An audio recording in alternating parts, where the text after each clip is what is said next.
100 episodes. Honestly, for me, that feels like a monumental number. For some people, that may seem like a very, very tiny number. I started filming in January of 2020, posting around once per week on average, at least for the first 8 months or so before I picked up the amount of videos I was pushing per week here on YouTube. Looking back, it is so cringeworthy looking at my first few videos. Honestly, I think my content was decent. But my video quality, my audio, my delivery was all extremely, extremely subpar. It has honestly improved quite a bit along the way. I've learned a ton just through trial and error. I've learned from other YouTube creators. I actually paid for a YouTube course created by Graham Stephan, one of the YouTubers that I follow and really enjoy his content. So I learned a ton from there, some nuggets that I picked up on how to improve some content. So today I wanted to run through how you guys can monetize on YouTube, how I was able to finally monetize on YouTube, how long it took me, what are the requirements, and then what I've learned from filming, editing, producing 100 episodes here on YouTube. When I first started filming in January of 2020, I honestly had no expectations, especially as far as monetization or making money here on YouTube was concerned. I just wanted to share some experiences that my wife and I had by investing in short-term vacation rental properties and talking about other real estate or stock market investment strategies in hopes to provide some value and encouragement to all those out there who are also seeking financial freedom. So first, let's just talk about the elephant in the room, which is how do you actually make money on YouTube? There are actually three key areas, at least for me, that you can monetize here on YouTube and honestly other social platforms similar. Number one is the one most of you guys probably initially think of, and that is ads. So once you qualify for monetization, you actually have to go apply for it. And the two main requirements here are you need 1,000 subscribers or more and at least 4,000 watch hours in the trailing 12 months. So once you hit those two thresholds, you are actually able to apply for monetization, and then YouTube reviews your account, make sure you don't violate any of their agreements or terms and conditions, things like that. And once you are approved, you can actually start putting ads in your video. So I was able to do this in April. So that was 15 months after putting my first video ever up on YouTube. So as people view your videos and then view the ads that YouTube places in your videos and clicks on them, whatever else goes into their algorithm for ad placement and things like that, those advertisers pay YouTube to place those ads in front of people who they think they would find most beneficial from seeing them. And then YouTube gets paid from them, and then you as the creator get paid a small portion of that ad fee. The second way to monetize is through affiliate marketing. And I honestly didn't realize how big of an opportunity this is. Obviously, the bigger your following or bigger your audience is, the more people are going to view your channel, view the videos you put out, and if you promote any type of product or service within your content and say drop links in the description below, which I do for a select few things right now, you actually get paid a commission based on sometimes how many clicks you get or if people click on that link and go buy stuff. The easiest example is dropping Amazon affiliate marketing links. So maybe products or things that you guys buy on Amazon, you can drop links down there. Hey, I suggest these products, they work great for me. This is often how people make money, like in the beauty industry, promoting like things like makeup or hair products. You can drop links in, people click on them. If they buy them, then Amazon pays you a very small commission. But obviously, the bigger your audience is or the higher commission payout based on that service or product you're promoting, the more you can make in affiliate marketing. The third way to monetize is by selling things. So this can be anything from education to merchandise. So education being certain things that I sell, that's the primary thing I would like to sell because that's where I provide the most value to people who are interested in learning about, for example, investing in real estate. So I have a few real estate investing courses, one that's like a real estate one-on-one course, one that is an Airbnb investor academy, so more focused around short-term vacation rentals, step-by-step guides, and I drop links to those in TikTok, Instagram, and YouTube, always in my description. All the resources that I do provide are below, by the way. But that is honestly a huge opportunity for all creators out there. If you provide any type of value to people, it could be through music, through investing in the stock market, investing in real estate, whatever it may be.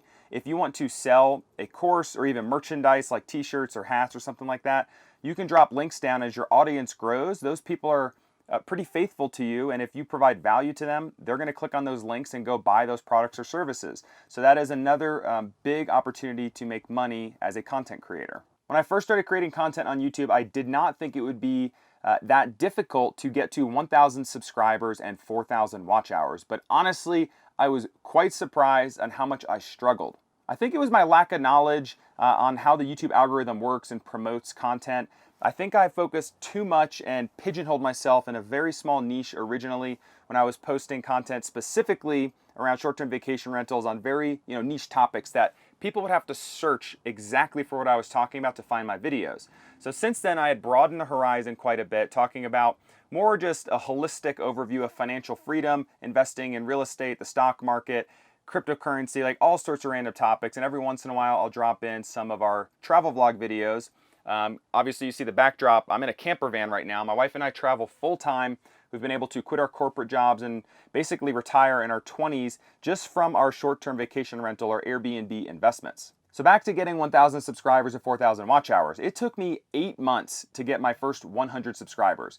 That was the most difficult thing, and honestly, I just wanted to continue to focus on the quality of content because I knew if my content was good, eventually people were going to get bought in, and I would prefer to have a really, really strong audience of 1,000 people instead of 100,000 people that never watch my content or only watch maybe 30 seconds of it and click to the next video.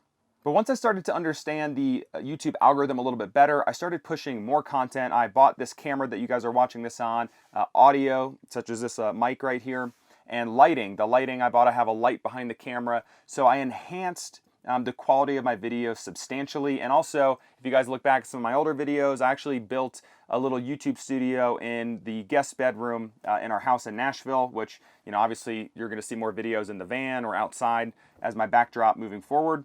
But once I upped the quality, I drastically saw an increase in watch time and number of views, the view durations, and also just the amount that my videos were getting pushed, I thought. So my subscriber count started to go up as well. Now, the biggest thing that helped my YouTube grow and got me over that 1,000 subscribers, which actually I got to that number in the first 12 months. That was my goal, to get to 1,000 subs in the first 12 months, but I was only at like 2,000 watch hours. So the watch hours was the hardest part for me. I started posting on TikTok in, I think it was November or maybe December, as an accountability thing with some of my real estate friends. They all had different, things they're trying to funnel people to. For me, I think I provide the most value here on YouTube, but I post a ton of content now on TikTok. So the accountability thing was to post one TikTok per day and or one Instagram reel per day. And basically we were trying to use those platforms because the reach is so much more substantial than YouTube because they're really short videos and it can reach more people in a shorter period of time. So I had a couple videos go somewhat viral, at least I thought they were viral, got several 100,000 views.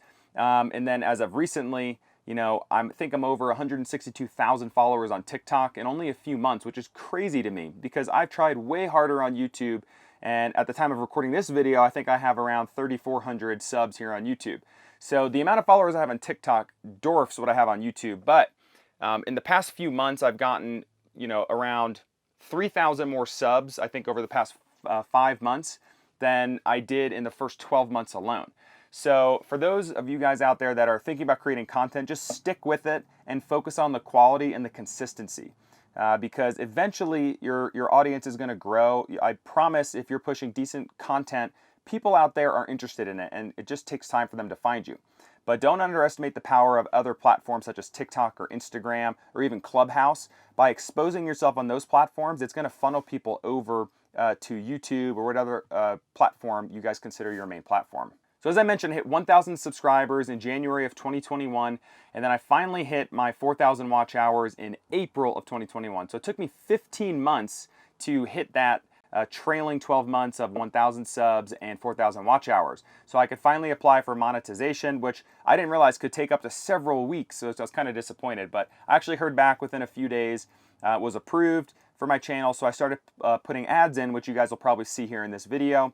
And so far I've been making around $8 to $10 a day. Now the really cool thing about creating content, and honestly similar to that of investing in things like real estate or the stock market, is the growth is not linear. You are not locked in like a normal job trading time for money, right? There's not a direct relationship anymore between time invested in or time spent working to dollars made per hour or a salary job per year. With investments and content, it can start out with nothing and grow extremely slow, but it has exponential growth. There's an exponential relationship with time in and money out. So while it could be very little or nothing for the first several months or even years, over time it can grow. So that's what attracted me to creating content on YouTube and investing in things such as real estate, is I know that the income streams can grow dramatically over the course of time as long as you stick with it. So over the past 15 months, I've learned a ton, and here are some of the things that I've learned and advice for those that are also interested in creating content on YouTube and other platforms, and some of the things that I would do differently if I were to start over again today. Number one is quality. Focus on quality before anything else, because I think I would rather post one really good video per week or even per month than post 2 to 3 garbage videos that don't hold anybody's attention per week. Number two is consistency. You have to be consistent. I noticed a dramatic uptick in views when I started posting consistently 2 to 3 times per week. I think YouTube pushes creators content that are consistently uploading because that's how YouTube makes money. Once you're able to monetize and put ads in your videos, they're going to push content and push creators that are bought into the platform and are consistently pushing their content. Now, if you guys are not pushing content quite as much, your view count's likely going to be like this and kind of, on the lower end. But you're going to notice this upward trend. Your lower dips in view count and view duration and subscribers is going to be higher than the day before or week before, and then the peaks are going to be higher and higher and higher as you go. So quality number one, consistency number two. Number three is to pick a niche. Keep it broad, but pick a niche to stay in. And keep around 90% of your videos within that niche. So for me, it's around financial freedom, investments, investing in things like real estate, the stock market, just a holistic overview of personal finance. So if I do that, I can cover topics like what type of credit cards to use, how to invest on different platforms, short-term rentals, traditional real estate investments, cryptocurrency, what's happening currently, in the economy. You can talk about, news topics, things that people are searching for. I think the mistake I made earlier, I already mentioned this, but a lot of other creators make, is they pigeonhole themselves into a very, very, very tiny niche where their content may be amazing, but the audience and the number of people searching for that content is not that substantial. So that's why you see their subscriber count grow very, very slowly, and honestly may have a ceiling or a cap to it. Number four is stick with it. I was honestly discouraged with how long it took me to gain traction. But I'm so glad I stuck with it. I didn't want to quit. I'm definitely not a quitter. I have a sports background. So just growing up, I've always had that mentality to, if I set a goal, I want to stick with it and see it through to the end. So although creating content was far from what I saw myself doing with my time when I was younger, I'm doing it now, and I think the quality of the content has certainly gotten better and better. And the number of people that are engaging with me on these different platforms, especially here on YouTube, has grown substantially. Again, I'm seeing more exponential growth. Things are really starting to pick up, which is good. So if you guys have interest in creating content, just stick with it, give it time. It could take several months or even years, depending on the content you're pushing, to really have a good foundation to grow from. Number five is think of making money or monetization as secondary. All those other things need to come first that I mentioned, especially quality of content. Monetization is going to come if you put in the work to have quality content that your subscribers and audience base is engaging with you consistently on a week-to-week basis. As long as those people are engaging and are viewing a solid duration of every video that you put out, you guys are eventually going to cross the threshold to apply for monetization. And once you do that, I think you're going to see exponential growth. But if I were to be focused on just making money alone at the beginning, I would have quit after a couple of months, because it took me 15 months to make my first penny on YouTube. So what would I do differently if I were to start again today? Well, number one, it's kind of silly, and you hear people say this all the time. I honestly would have started earlier, but I didn't know I would have a passion and an interest in creating content several years ago. I thought about it, but I didn't know what I would talk about. So I think number one is, if you do have interest, just get started. You have nothing to lose at all. Number two, I would have built a better backdrop as my YouTube studio early on. It doesn't have to be anything expensive or extravagant. Like, honestly, it could be just a bookshelf with a couple books or plants on it, and you have like a desk in front of you, maybe some lighting in the back, and then next, invest in some decent lighting and audio. You can film on your iPhone or Samsung phone, but eventually you're going to want to get a better camera as well, because the higher quality of videos that you put out, I think it helps people trust that you are serious about putting content. And honestly, you seem more trustworthy if the content and quality itself is better. Thirdly, I would have been more consistent. I already mentioned this earlier on in the video, but consistency is key. I think I missed weeks where I didn't upload, and that's like a big no-no. So focus on quality, and being consistent is huge. And I would have certainly done that differently going back, starting over again. Lastly, I would have broadened my topic horizon earlier on. I mentioned it a couple times already in this video, but I pigeonholed myself early on. And I think going back, starting over, I would have broadened the topic to more of just a personal finance and real estate investing channel, and just to keep it super broad at the forefront. And then you can get into more niche or specific topics later on as your audience base grows. Now just remember this: if you guys are teeter-tottering with the idea of pushing content on YouTube or other platforms, I say just go for it. You have nothing to lose. And just remember that every creator out there, regardless if they have tens of thousands or millions of followers or subscribers, everyone started at ground zero with a zero person following. So everyone's got to start from the same place and build that foundation. The sooner you get started, the sooner you guys are going to see that growth happen. I hope you found some value in this video. If you did, please hit the like button below. It genuinely helps me out here on YouTube and getting this content pushed further by the YouTube algorithm. And secondly, if you guys have any interest in improving, your personal finance, investing in real estate, becoming financially free, all sorts of fun topics around finance and investments, please subscribe and follow along. I try to post several times a week, along with some travel vlogs as well. We're traveling in this camper van, traveling around the United States and hopefully abroad again sometime soon. So I want to share all of our experiences with you guys. So I appreciate it if you subscribe and follow along. If you have any questions at all, drop your comments below. I love engaging with all of you guys out there, and hope to see you all again sometime soon. Peace.